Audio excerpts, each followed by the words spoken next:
Yo, what is up? It's the first official episode of the Hit or Miss podcast. The last one was a pilot. It sucked. I posted it anyway, and it got like 2 views in 7 hours. Okay, so this first official podcast, we're gonna go through everything. Basically, whatever is on my website, I'm gonna talk about here. So I go a little bit more in depth on the website. So if you want to go to that, that'd be great. Spend a lot of time on that. If you don't, I don't care.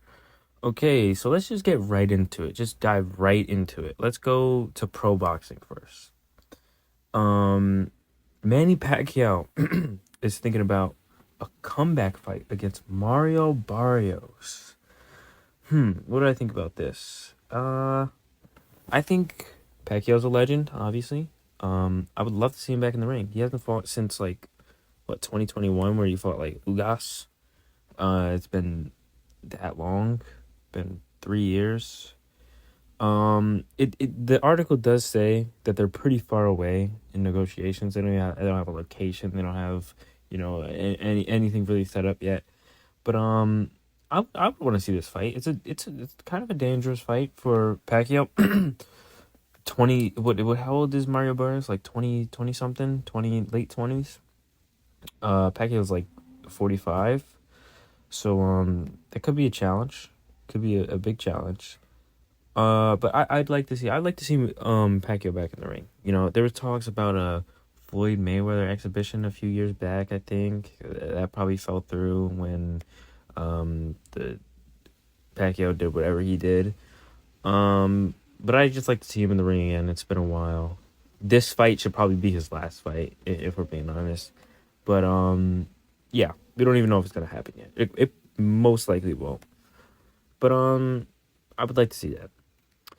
Moving on to influencer boxing. I know I said influencer boxing is dead. Yada yada yada. I'm still gonna probably dabble in it from here to there, but I just want to talk about what the Wade concept, said about the KSI Slim Anthony Taylor 2v1 fight.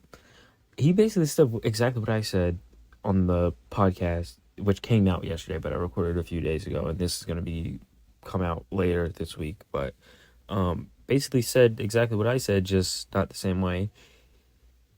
Misfits does not care about names. They don't care about names. They care more about gimmicks than names. Because if they cared about names, then it would just be Slim versus KSI. Because two big names in the influencer space going up against each other, it's perfect. But they had to add Anthony Taylor in and a gimmick. Because Anthony Taylor is not that big of a name out in influencer boxing. I get he beat Saul Poppy, he beat King Kenny, but he doesn't really have that big of a name. You don't think about him. He's not on a top 10 pound for pound list, but it's just you can't. It does not sell. This does not sell. If they go through with this with the 2v1, I could see this not going the way they want to, pay-per-view wise, because it just doesn't sell. I don't care that you're fighting 2v1. It doesn't paint KSI in a good light. I think he should try to be a little bit more professional. I don't want to say like Jake, because he's fighting a 60-year-old man, but professional to the sense that you're in the ring and you're fighting. You're not doing the gimmick stuff. I know Jake does the gimmick stuff too, but a lesser extent. Just fight Slim. Just fight Slim. I think that honestly, fighting Slim might be harder than fighting Slim and Anthony Taylor, because I think Anthony Taylor is not too much of a challenge for KSI. I think he has a little bit more. When I go back and watch some of those Anthony Taylor fights, he doesn't have that much skill. He doesn't really have that much skill. KSI damn sure doesn't have that much either, but I think he has the power edge, the speed edge. I think he takes care of Anthony Taylor. The real challenge is Slim. So when you're only fighting Slim half the time, that means you have less of a challenge. If you're fighting Slim for a full 6 rounds, that's definitely harder than a trash can and then Slim. So yeah, I hope they just make it Slim versus someone pulls out. I hope someone pulls out. So moving on to what do we move on to now? Let's go back to MMA, UFC on ESPN happened, I think, on Saturday, June 8th. And we had Imavov versus Cannonier. Controversial, probably the worst stoppage I've ever seen. I mean, I wrote on my website that he was kind of wobbled, but looking at some other angles, he kind of just stumbled a little bit. It wasn't wobbled. He didn't wobble. He wasn't like shaky on his feet. His footwork wasn't gone. He just kind of got caught and moved backwards. And he did turn his back, but he immediately turned back around, and Herzog immediately called the fight. And he's a good referee, and I like to side on fighter safety, but not too much to the point where if a guy can complain about a stoppage immediately, I mean, like, no problems, doesn't look glazed over, just immediately complains about a call, that's when you know you probably got that one wrong. But thinking about that, the results of that fight, it seems Imavov wants to fight Sean Strickland in Paris, and Cannonier, he was on a 2-fight win streak. He wants to get back to the middleweight title. This is going to complicate those plans, but I think they'll both be fine. They'll both be fine. On to the NFL. There's not a ton of news coming out of the NFL. It's kind of like that period where we're just watching guys in shorts just run around. But some big news to come out of the NFL was Darren Waller, tight end Darren Waller, retires after 8 seasons. He's with the Giants now, but he was with the Ravens, the Raiders, and the Giants. Had his real good years with the Raiders. I'm going to put up his stats. I want to see if he's a Hall of Famer or not. Let's look it up.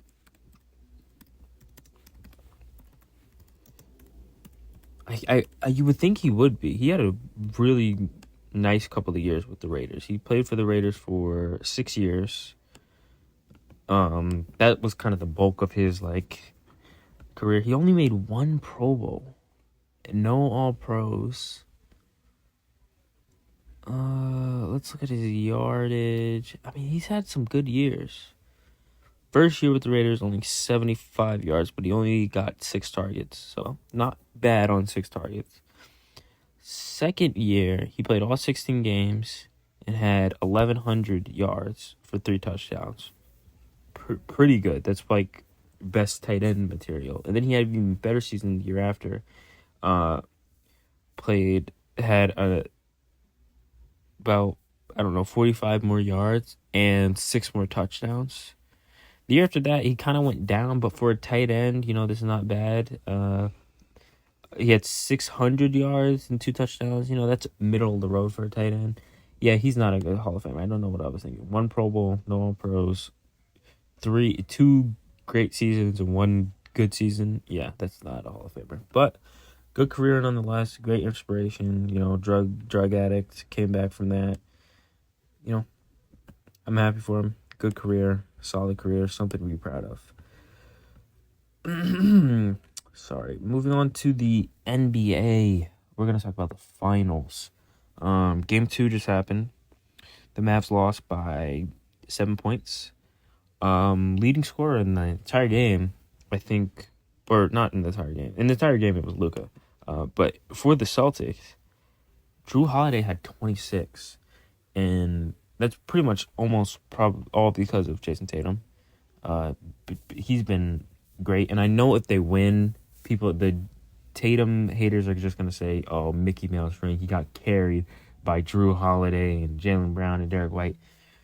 The only reason why those guys are doing as well as they're doing is because Jason Tatum is feeding the ball as much as he is. He had 12 assists this game and still 18 points. That's not bad.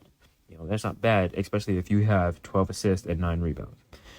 So the Celtics are they might be an amazing team. I think I underestimated them going into the finals because I had this series going 6 or 7 games. I still had the Celtics winning, but I had this series going 6 or 7 games. I don't think this goes 5.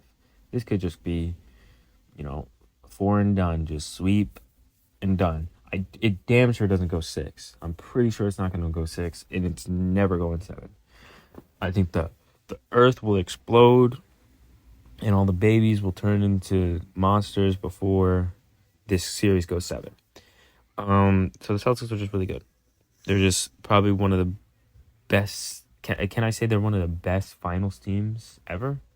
In the past decade. I mean, we've had some good finals teams. Cavs had some good teams.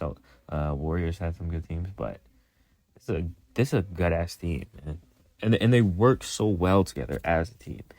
Moving on to the Mavericks, they're not working together as a team as much. Luka had a triple-double, 32 points, and that sounds all good, but he had 25 of those in the first half, I'm pretty sure. He only scored 7 in the second half. That's really bad, So, he took the blame for that. I'll give him that. Kyrie had 16 points the whole game. Not just the first or second half. He had 16 points. Looking at some of the other guys that even matter. PJ Washington has been really doing very well, and I will say he should have gotten a call at the end of the game with that layup that was blocked by Jaylen Brown and Derek White.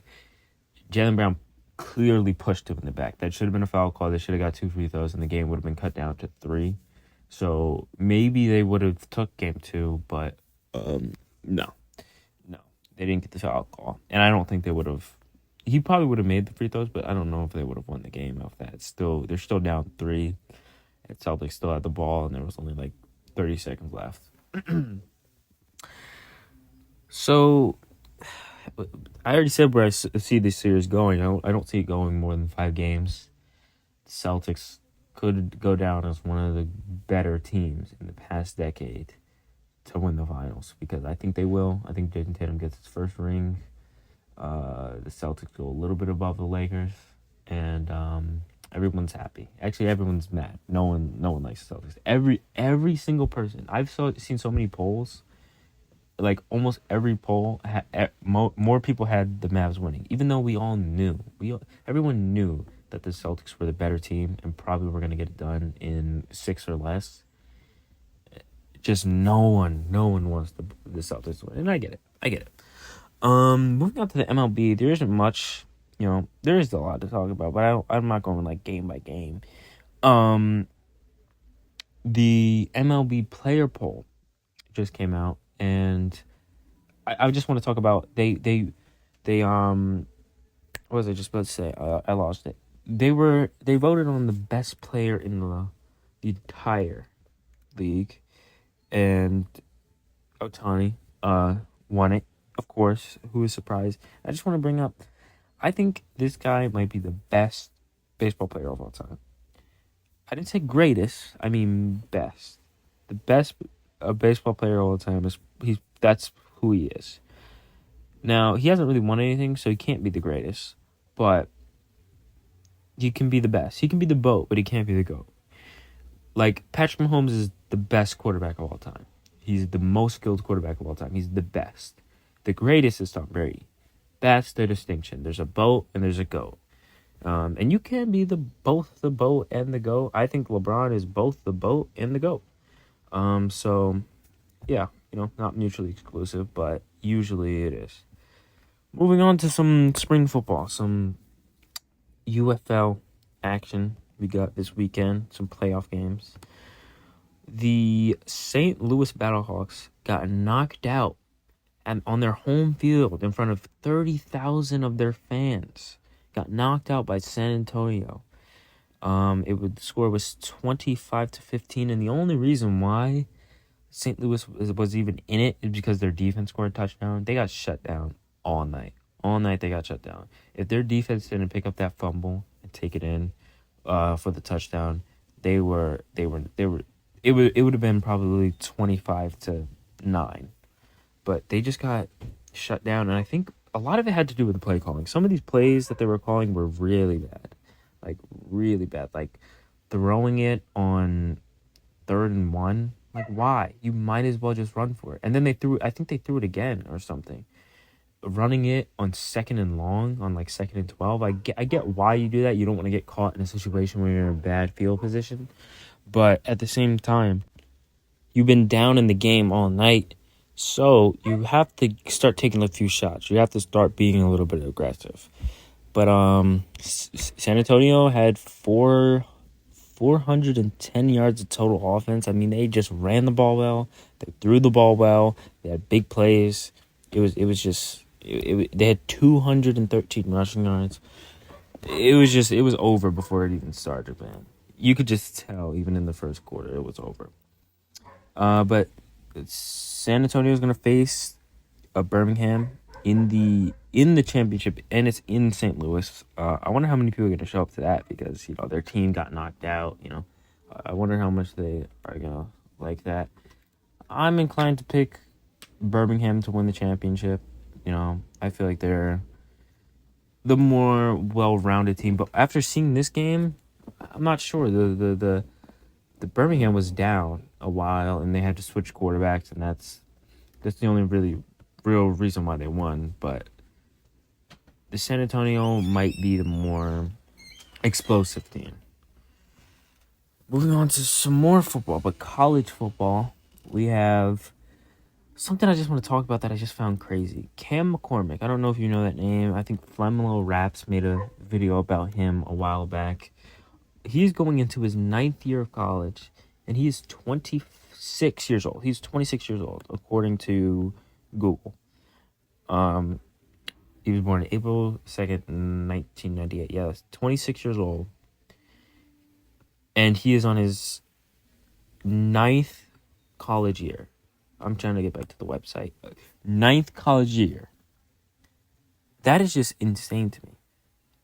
Now, the reason why he gets to play 9 years is because he's gone through injuries. Like, he had 6 surgeries and like a few season-ending injuries, and he also has the COVID year under his belt. So he's getting all of this eligibility. Now, I get it. You want to give guys an opportunity to show themselves, but he's shown himself, man. 9 years. He's going on 10 years. He's pushing 30, going on 10 years in college football. At some point, you either got to try to go to the league or start selling insurance, because this is crazy. He's pushing 30 going up against 19-year-olds, man. Yeah, no, I'm not feeling that. In other news on the timeline, Caitlin Clark. I hate that this is all we talk about from the WNBA, but you would think she's their only player. She didn't make the Olympic team, which is unfortunate for her. Good player, but I go 50-50 on it. I could see how you would want her on the team, but I could also see how you wouldn't. On the business side, it's not very smart to leave her off the team. She's the most popular WNBA player by far. She's brought a lot of good things to the league, but at the same time, no, she's brought a lot of good things to the league, a lot of good eyes on the league, and she's a good player. But on the basketball side of things, she's a struggling rookie, and are you gonna put a struggling rookie in there instead of Diana Taurasi? I don't know if I would. And also, you got other guards like Arik Ogunbowale, who is like second in the league in scoring, and she didn't make it either. I think she's way more qualified than Clark to make it. I believe Clark probably should have been in there just on a business side for the league and for USA Basketball. She would have brought a lot of eyes to the Olympics. But at the same time, from the basketball perspective, there's so many good guards in the WNBA that picking the struggling rookie, I can see how you would. I go 50-50 on it. And I wouldn't be mad if she was on there, but also I understand why she isn't. That's all I'm saying. And for our last segment, we're going to talk about men's hoops now, college. Coach Dan Hurley of UConn turns down the Lakers 6 years, $70 million contract offer, according to ESPN. This could mean one of two things. Either he really loves UConn and he just really wants to stay there, and it's just like it's such a good opportunity for him. He just loves it so much. He has no desire, really to go to the league. He just wants to, hear out the offers. You're going to hear out the offers. Or it's the other reason. He doesn't want to coach LeBron. He thinks the Lakers are a volatile work environment with Pelinka firing every coach he comes in contact with, because the way they did Frank Vogel was worse than the way they did Darvin Ham. Frank Vogel was fired before they got into the locker room. Man. He was instantly fired. And about like coaching LeBron James, I could see how a coach maybe wouldn't want to take that challenge, because at this point LeBron James is the head coach. He is the head coach. Players look up to him more than they look up to the coach. And I could see how maybe some coaches wouldn't like that, especially a college coach, that when you come from college, all of those players, you just have control. You have way more control than you do in the league. So I could see how a college coach wouldn't want to go from coaching college kids to coaching LeBron James, who's probably is coaching you at that point. If you're the coach of LeBron James, he's coaching you.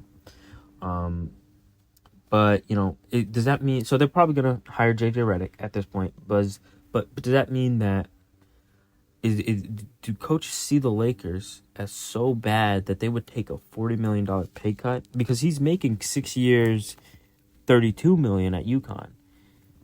Do they just think it's so bad that they would take a $40 million pay cut? I don't think so. I think he went back to UConn because he's winning one. They just won their second championship in a row. He's obviously going for the third. They're winning.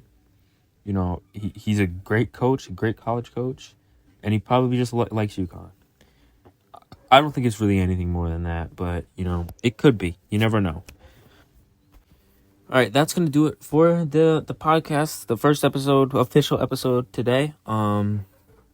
If you want to reread these or took a look at more sophisticated takes, you have to go to my website, link in the description, link in my about page, link everywhere. Just go to it, read it every day, and share it, please. Make sure you subscribe, guys. Trying to get some subscribers up there. Share this with your friends so I can get back in my mojo. Yeah, and I'll probably see you in a few days with the next episode. See you guys later.